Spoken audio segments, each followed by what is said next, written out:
निष्पादन, गुणवत्ता नियंत्रण। अधिगम क्षेत्र हमने पढ़ा, अधिगम बिंदु हमने पढ़ा। प्रस्तावना के तहत हमने जानकारी इसकी हासिल की। मूल संकल्पनाएं हमने पढ़ी, ठीक है। कच्चा माल कहाँ से जुटाना, जांच करना है, उसके दोषों के बारे में पढ़ा हमने। इस वीडियो में हम बात करेंगे कपड़े निरीक्षण और परीक्षण की। कपड़े के निरीक्षण के लिए अंतर्राष्ट्रीय रूप से स्वीकृत पद्धतियाँ, जो कपड़े के निरीक्षण करने के तरीके ओके कपड़ा क्या है, जो परिभाषित करती है कि सभी पद्धतियों में त्रुटियों और कमी के अंक दिए जाते हैं, उसके साइज, प्रकार, फैलाव इत्यादि का आधारित होता है। निर्धारित सीधी लंबाई के कुछ अंकों को तब जोड़ा जाता है जब कपड़ा स्वीकार अथवा अस्वीकृत कर दिया जाता है। कुछ कंपनियों की वर्तमान पद्धतियाँ अपनी आवश्यकता और कपड़े के विशिष्ट प्रकारों के अनुसार अनुकूलन करके अपनी स्वयं की पद्धतियाँ बना ली है। स्वीकृत मापदंड बनाए जाने वाले अंतिम उत्पाद, स्टाइल, बाजार, प्रकार्यता, निष्पादन आदि इत्यादि पर निर्भर करता है। इसके अतिरिक्त कपड़े के अंतिम उपयोग हेतु उसकी उपयुक्तता की जांच करने के लिए भी कुछ निरीक्षण परीक्षण किए जाते हैं। ये परीक्षण कपड़े के निर्माता द्वारा दिए जाने वाले मानक परीक्षण और अंतरिम उत्पाद के खरीदार द्वारा विशेष रूप से किए गए परीक्षण हो सकते हैं। इन परीक्षणों में शामिल है रंग का पक्कापन, प्रकाश, आर्द्रता, पसीना, क्लोरीन इत्यादि के विरुद्ध धागों की संख्या, कपड़े का भार, सिकुड़ना, ज्वाला अवरोधक इत्यादि। जब कमी और उसकी सीमा का पहचान हो जाती है तो मरम्मत संशोधन की संभावना की जांच की जाती है।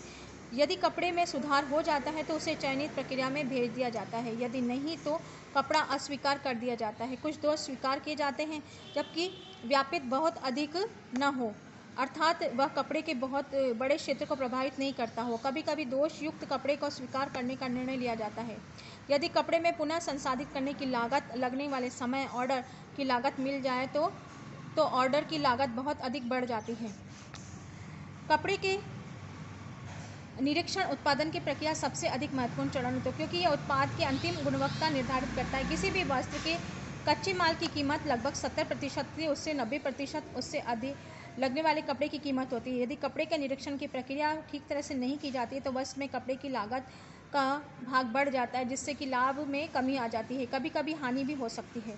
देखिए, ये कपड़े का निरीक्षण मशीन कपड़े को जांच रही है कि कैसा, किस तरह का कपड़ा सही चल रहा है, नहीं चल रहा है, एक एक चीज़ की परीक्षा हो रही है। इसमें कुछ परिभाषाएं EPI, ये आप लोगों के छोटे छोटे प्रश्न बन के आएंगे, उसमें ये आपको डेफिनेशंस आएंगी। प्रति इंच धागे, एड्स व इंच कपड़े का घनत्व, जो बुने हुए कपड़े के 1 इंच के ताने वॉक पर धागे की संख्या की मापी जाती है। PPI क्या होता है? प्रति इंच संकल्प, पिच इन इंच कपड़े का घनत्व, जो बुने हुए कपड़े के 1 इंच में केट के धागे की संख्या के मापा जाता है। GSM ग्राम प्रति वर्ग मीटर, ग्राम व स्क्वायर मीटर बुने हुए कपड़े का वह घनत्व जो दिए हुए कपड़े के भाग द्वारा मापा जाता है। धागों की संख्या, थ्रेड काउंट, यह बुने कपड़े के प्रति वर्ग इंच ताने बाने की धागे की संख्या कहलाती है। कपड़े सामग्री के आकार देना और काटना। वस्त्रों के उत्पादन में अगला चरण कपड़े की कटाई की योजना की प्रक्रिया है। इसमें निम्नलिखित चरण शामिल होते हैं। चिन्हित करने की योजना। चिन्हित करने का अर्थ होता है कपड़े पर पैटर्न के टुकड़ों को इस प्रकार रखना कि प्रत्येक वस्त्र के लिए कपड़े का उपयोग इष्टतम हो। पहले चरण टुकड़ों की संख्या पहचानना है, जो एक वस्त्र के पूरे पैटर्न को बनाने में चिन्हित करने की योजना प्रति वस्त्र हेतु कपड़े की औसत उपभोग के निर्धारित करता है, अंततः उत्पादन की लागत को प्रभावित करते हैं। चिन्हित करने की योजना में मैच के एक निर्धारित चौड़ाई के पैटर्न के टुकड़ों पर रखकर किया जाता है। इसके परिवर्तित करके जब तक इष्टतम लंबाई प्राप्त न हो जाए बहुत समय तक लेने वाले काम, विशेष रूप से जब सम्मिलित पैटर्न के टुकड़ों की संख्या अधिक होती है, जैसे कि औपचारिक जैकेट में चिन्हित कारक की नकल करना भी एक समस्या है, जिसमें कि उसे बहुत से वस्त्रों के चिन्हित करने का दोहराया जा सकता है। चिन्हीकरण नियोजन की अधिक दक्ष तकनीक विशिष्ट कंप्यूटर सॉफ्टवेयर 3D का उपयोग करना होता है। इसे पैटर्न के टुकड़े कंप्यूटर में डाल दिए जाते हैं, मुद्रित प्रति लेकर मॉनिटर की योजना बनाई जाती है। यह तकनीक कम समय लेती है और हाथ से बनाई योजना संबंधी अधिकांश त्रुटियों को दूर करती है। अधिकतर अंतिम चिन्हित पैटर्न का एक प्रिंट प्रतिलिपि ली जाती है और उत्पादन की प्रति के लिए कपड़े का उपयोग भी सुनिश्चित करती है। देखिए, एक कपड़ा है, वहाँ पे इसमें कटिंग है कि कितनी कटिंग लेंगे, कितना कपड़ा बचेगा, पूरे कपड़ा उसका यूज़ हो रहा है इसमें। अब इसमें कपड़े के पैटर्न को, टुकड़ों को इस प्रकार रखा कि कपड़े का इष्टतम प्रयोग मतलब अधिकतर कपड़े का प्रयोग, कोई वेस्ट नहीं जा रहा है इसमें। फैलाना, कपड़े को समतल करके परतों के रूप में मेज की लंबाई पर फैला दिया जाता है। परत की लंबाई चिन्हित कर मार्कर द्वारा निर्धारित की जाती है। कपड़े की एक परत के किनारे को एक लंबाई के साथ नाप लिया जाता है, फिर सभी परतों को उसी के बराबर नाप लिया जाता है। कपड़े को हाथ से स्पैट्स नामक मशीन द्वारा सहायता से फैला दिया जाता है। ये मशीनें यांत्रिक, विद्युत, इलेक्ट्रॉनिक, कंप्यूटर द्वारा चलित होती है। फैलाने की प्रक्रिया के अंतिम उत्पाद बिछाना ले कहलाता है। बिछाने की ऊंचाई उपयोग में लाए गए काटने के उपकरण को प्रभावित करती है, इससे भी प्रभावित होती है। बिछाने की तैयारी करते समय ध्यान रखना चाहिए कि प्रत्येक बिछाना एक ही प्रकार के कपड़े का हो। चिन्हित करना, मार्किंग करना, निर्धारित चिन्हित कारक के अनुसार सबसे ऊपरी सतह पर पैटर्न का खाका उतारा जाता है। कुछ मामलों में कपड़े की चौड़ाई की एक कंप्यूटरकृत प्रतिलिपि कागज पर शीट पर लेकर बिछने को कवर करने के लिए उपयोग में लाया जाता है, जब तक कपड़े की तहों पर साथ काटा जाता है। कटाई, तहों को एक साथ मशीन द्वारा काटा जाता है। नियंत्रण के हाथ में कंप्यूटर प्रणालियों के द्वारा किया जाता है। मशीनें विभिन्न प्रकार की होती है। सीधा चाकू, गोल चाकू, धारीदार चाकू, डाईदार। बिछाने की ऊंचाई के अंतर अर्थात पिछले बिछने की तहों की संख्या, कटाई के उपकरण के कुछ गुण दोष होते हैं। उदाहरण के लिए सीधे चाकू वाली मशीन आसानी से उपलब्ध हो जाती है। यांत्रिक कटाई के उपकरणों की सबसे सस्ती, परंतु पूरा बुने हुए तने हुए कपड़ों को काटने के लिए श्रेष्ठ विकल्प नहीं है, क्योंकि इसमें वह कपड़ा पकड़ नहीं की जा सकती। ऐसे कपड़ों को काटने के लिए समय आयामित स्थायित्व नियंत्रण कर सके। बिछाने की कटाई हेतु उपयोग में लाए जाने वाला उपकरण सामान्यतः यांत्रिक होता है। ऐसा इसलिए होता है क्योंकि कैंची बहुत सी तहों पर सुस्पष्टता से नहीं काट पाती। इसके अलावा इसके लिए आवश्यक समय, प्रयास, उत्पादन की संभावना, समय अधिक प्रयास होता है। देखिए बच्चों, ये सीधे चाकू है कटने वाली, इसमें है धारीदार चाकू वाला होता है, गोल चाकू, ये मशीनें हैं। ठीक है, बड़े पैमाने पर जब हम कपड़े का उत्पादन करते हैं, फिटिंग वाले कपड़े बनते हैं, रेडीमेड गारमेंट्स बनते हैं, और इन मशीनों का प्रयोग वहाँ जा किया जाता है। बंडल बनाना, कटे हुए टुकड़ों को आगे होने वाली प्रक्रिया सीना, कशीदा वाली छपाई इत्यादि के बंडल बना लिए जाते हैं। इस बंडल में रखने वाले टुकड़ों की संख्या उत्पादन पद्धति के बाद में होने वाली प्रक्रियाओं के क्रम पर निर्भर करता है।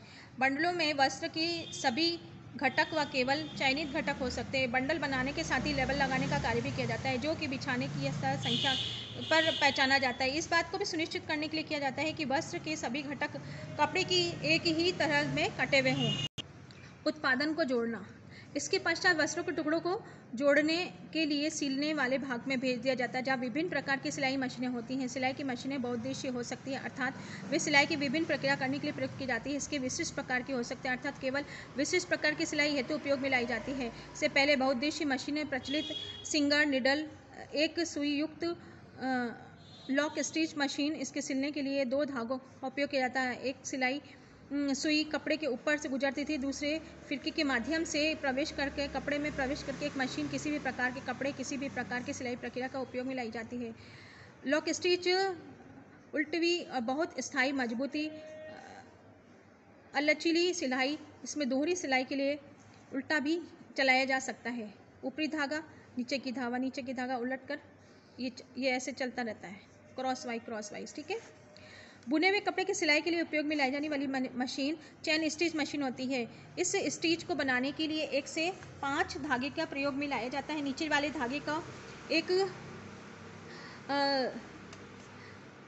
अंकुशाकार साधन के आती है, जिसे लूपर कहते हैं। लूपर स्वयं के धागों का स्रोत हो सकते हैं और नहीं भी हो सकते हैं। चेन स्टिच लचीला होता है, इसे वापस उल्टा नहीं जा सकता है। ये मुख्य रूप से सिले जाने वाले कपड़े के सिलाओं को समायोजित करने के लिए प्रयोग किया जाता है। इस प्रकार सिलाई के लिए सामान्यतः रूप से ओवरलॉक मशीन उपयोग में लाई जाती है। बुने कपड़े से बने सभी वस्त्रों को यह मशीन काम में लाई जाती है। देखिए, चेन स्टिच का बनना, आप लोग देखिएगा वहाँ पे आपकी जो टी शर्ट है घर के अंदर, उसमें सिलाई की किस तरह से मशीन में वो लगी हुई है, 2 सिलाई भी लगी हुई है। ठीक है, जोड़ने की प्रक्रिया अर्थात यह तरीका उससे एक पूर्ण वस्त्र बनाने के लिए सभी टुकड़ों को जोड़ देते हैं। इस प्रक्रिया में लिए उत्पादन पद्धतियों का एक रूप अथवा संयोजन उपयोग में लाए जाते हैं। उत्पादन की पद्धतियाँ, दर्जी पद्धति, प्रत्येक संचालक के दर्जी पूरे वस्त्र को जोड़कर सिलाई करता है। यह पद्धति मुख्य रूप से व्यक्ति विशेष के वस्त्रों के लिए उपयोग में लाई जाती है, अर्थात पूरे उसके शरीर में फिट बैठने वाले एक ही ग्राहक के नाप के अनुसार वस्त्र बनाए जाते हैं। संचालक बहुत अधिक कुशल होता है, विविध प्रकार की मशीनें कार्य करने योग्य होता है। दल द्वारा कार्य करना और मॉड्यूल पद्धति। वस्त्र की प्रचालनों के लिए एक समूह टीम द्वारा जोड़ा जाता है। वस्त्र निर्माण का यह सबसे अधिक लोकप्रिय पद्धति है। प्रत्येक दल को कुशल, अर्धकुशल व अकुशल श्रमिकों का मिश्रण होता है। इस निर्माण प्रक्रिया में कौशल स्तर आवश्यकता के अनुसार श्रमिकों को काम का विवरण दे दिया जाता है। इसमें क्या होता है कि ये तो दर्जी एक व्यक्ति के द्वारा किया जाता है। अब इसमें क्या होता है कि एक पूरा कार्य होता है कि आस्तीन किसको जोड़ना है, तुरपन किसको करना है, मतलब सब व्यक्ति के में जो कार्य होता है उसे बांट दिया जाता है। ठीक है। इकाई उत्पादन पद्धति। वस्त्रों के संयोजन पद्धति में छोटी इकाई में बांट दिया जाता है जिन्हें प्रचलन कहते हैं। प्रत्येक प्रचालक को एक अधिक प्रचलन दिया जाता है जो कि एक ही मशीन पर दिए जाते हैं। उत्पादन के पूर्ण संयोजन के लिए पूर्व निर्धारित पैटर्न के अनुसार प्रत्येक टुकड़ा का एक प्रचलन में अलग प्रचलन को दिया जाता है। ये पद्धति वृहद निर्माण वाली इकाइयों बहुत से प्रचलनों वस्त्र निर्माण के प्रभावी रूप से उपयोग में लाई जाती है। साथ ही उन निर्माण इकाइयों को भी प्रयोग की जाती है जो एक अकेले उत्पाद के उत्पादन में काम में आती है। यह पद्धति प्रचलन के प्रशिक्षण पर अधिक निर्भर करती है। प्रचालक मशीन विशिष्ट विशेष प्रकार के प्रचलनों के लिए प्रशिक्षित किए जाते हैं ताकि उनकी व्यक्तिगत उत्पादकता बढ़ सके। पद्धति छोटे ऑर्डर वस्त्र उन वस्त्रों जिनमें बहुत कम प्रचलन है भली भांति काम में नहीं ली जाती। मतलब इसमें लार्ज स्केल पर कार्य किया जाता है इसमें, और उसके लिए प्रशिक्षण भी दिया जाता है विशेष मशीन चलाने के लिए। ठीक है। फिर है परिसज्जा। पैकेज करना। सबसे आखिरी में वस्त्र परिसज्जा पैकेज बनाने के भेज दिए जाते हैं। परिसज्जा की प्रक्रिया में अंतिम निरीक्षण, धब्बे हटाना, मरम्मत, प्रेस करना, तह लगाना आदि प्रेस करने की तकनीक भी वस्त्र के अंतिम रूप से क्रीज तहें साइज के अनुसार निर्धारित की जाती है। वस्त्रों के पैकेज बनाने का कई कार्य प्रकार किए जाते हैं। कुछ वस्त्रों की हैंगर में पैक किया जाता है। कोट, जैकेट, सूट, बच्चों के परिधान इत्यादि कुछ वस्त्रों को तह कर हैंगर में पैक कर दिया जाता है। ट्राउज़र, पतलून, पजामा कुछ को इस तरह से पैक किया जाता है। कमीज, टी शर्ट पैक कर सूट इत्यादि पैक करने का तरीका ग्राहकों को विनिर्देशित विक्रय स्थल पर प्रदर्शन तकनीक, वस्त्र का भार, प्रत्येक वस्त्र का आयतन, वस्त्र की कीमत इत्यादि के अनुसार होता है। निर्यात के लिए पैकेज करने वाले ऊपर दिए गए विभिन्न विस्तृत तरीके खरीदने के निर्देश अनुसार उपयोग में लाने के लिए कहते हैं। वस्त्रों के पैक करना और उसको पैकेज बनाने के लिए भिन्न होता है। पैक करना यह प्रक्रिया जो किसी उत्पाद के एक स्थान से दूसरे स्थान पर भेजने के लिए तैयार करने की जाती है। पैक करने के सबसे सामान्य तरीका गत्ता के डिब्बे, कार्टून का प्रयोग किया जाता है। कार्टून बनाने के लिए दलदार कागजों की सतहों पर परस्पर चिपकाकर एक डिब्बे का आकार घनाभाव दिया जाता है। डिब्बे का आकार आवश्यकता अनुसार लंबाई, चौड़ाई और ऊंचाई लेकर तैयार किया जाता है। अब इसके हैं कि वस्त्र उद्योग में गुणवत्ता पर भरोसा। उत्पादन की गुणवत्ता के प्रयोग में उपयुक्तता के रूप में परिभाषित किया। इसका अर्थ यही हुआ कि ग्राहक की आवश्यकता ही वास्तव में तय करती है कि कोई उत्पादक गुणवत्तापूर्ण है या नहीं। अतः अधिकतर प्रयोग में लाने वाले शब्द खराब गुणवत्ता प्रयुक्त नहीं किया जाता, क्योंकि गुणवत्ता शब्द स्वयं ही उत्पादन की उपयुक्तता को निर्धारित करता है। उत्पादक की गुणवत्ता इस प्रकार सुनिश्चित की जाती है। काम की उचित प्रक्रिया को अपनाकर कच्चे माल से लेकर सुसज्जित वस्तुओं तक उत्पादन विनिर्माण पूर्ण प्रक्रिया के सुस्पष्ट करके प्रत्येक विभाग के लिए प्रचलित विधियों का विस्तार से जानकारी देकर अपनाई गई प्रक्रियाओं का अनुकरण करके जैसा कि ऊपर परिभाषित किया गया उपयुक्त मशीनों का चयन का प्रयोग जनशक्ति का प्रशिक्षण करके यह सभी स्तरों पर किया जाता है। अर्थात प्रचालक को, पर्यवेक्षकों को, प्रबंधक स्टाफ के लिए यह मशीन रखरखाव, गुणवत्ता प्रणाली, उत्पादन निष्पादन संबंधित है। उत्पादन के विभिन्न चरणों का उत्पादन निरीक्षण। इसके लिए निर्णायक अवस्थाओं का चयन किया जाता है। निरीक्षण की आवृत्ति मात्रा के लिए कोई निर्धारित नहीं होता है। इसके लिए कंपनी अपने स्वयं नियम निर्धारित करती है। महत्वपूर्ण बात यह है कि अंतिम उत्पाद दिए गए उत्पादक के लिए निर्धारित किए गए मानकों का मापदंड अनुरूप ही हो। गुणवत्ता से संबंधित कुछ प्रश्नावलियाँ हैं, शब्दावलियाँ हैं जिसमें कि इसे समझना महत्वपूर्ण है। गुणवत्ता नियंत्रण, शून्य दोष वाला उत्पादन पाने के उद्देश्य से समस्या समाधान की प्रक्रिया। गुणवत्ता आश्वासन निवारक समस्या प्रबंधन की वह प्रक्रिया है जहाँ समस्याओं को पहले से समाधान निकाला लिया जाता है ताकि समस्या उत्पन्न न हो। गुणवत्ता प्रबंधन, गुणवत्ता प्रणालियों में क्रियान्वयन और निगरानी की प्रक्रिया। पूर्ण गुणवत्ता प्रबंधन, विशेष विवरण, उत्पाद की वे विशेषताएं जो खरीदारी द्वारा बनाई गई अर्थात उपभोक्ता द्वारा जिसकी अपेक्षा की जाती है, जैसे माप। प्रत्येक खरीदारी के लिए प्रत्येक उत्पाद के लिए अलग अलग हो सकता है। मानक क्या है? उत्पाद की विशेषताओं को जो मानक है मान्यता प्राप्त अंतर्राष्ट्रीय राष्ट्रीय एजेंसी में प्रमाणित आंकड़े होते हैं जिनका गुणवत्तापूर्ण उत्पादन हेतु अनुसरण करना आवश्यक होता है। उदाहरण के लिए किसी कपड़े, सामग्री, धागा, रंग के पक्का होना इत्यादि। छूट है ये सीमाएं जहां पर विनिर्देश मानक परिवर्तन किए जा सकते हैं, वो उपभोक्ता खरीदार उन्हें स्वीकार कर ले। अब क्रियाकलाप आपको लास्ट में क्या करना है बच्चों, कक्षा में समूह में 4-5 विद्यार्थियों को प्रत्येक समूह में दर्जी द्वारा निर्मित बनाया कक्षा में लाता है। दोनों उत्पाद चाहिए, कमीज, पैंट, शर्ट, कुर्ता कपड़ों में होने वाली एक ही कपड़े में होने चाहिए। दोनों उत्पाद की 5 भिन्नताएं पहचानिए जो उत्पाद के डिजाइन से संबंधित नहीं हो, टाँके के प्रकार, सीवन, सुसज्जा, धारणाएं, संयोजन इत्यादि। नेक्स्ट वीडियो में हम बात करेंगे जीविका कैरियर की तैयारी के बारे में।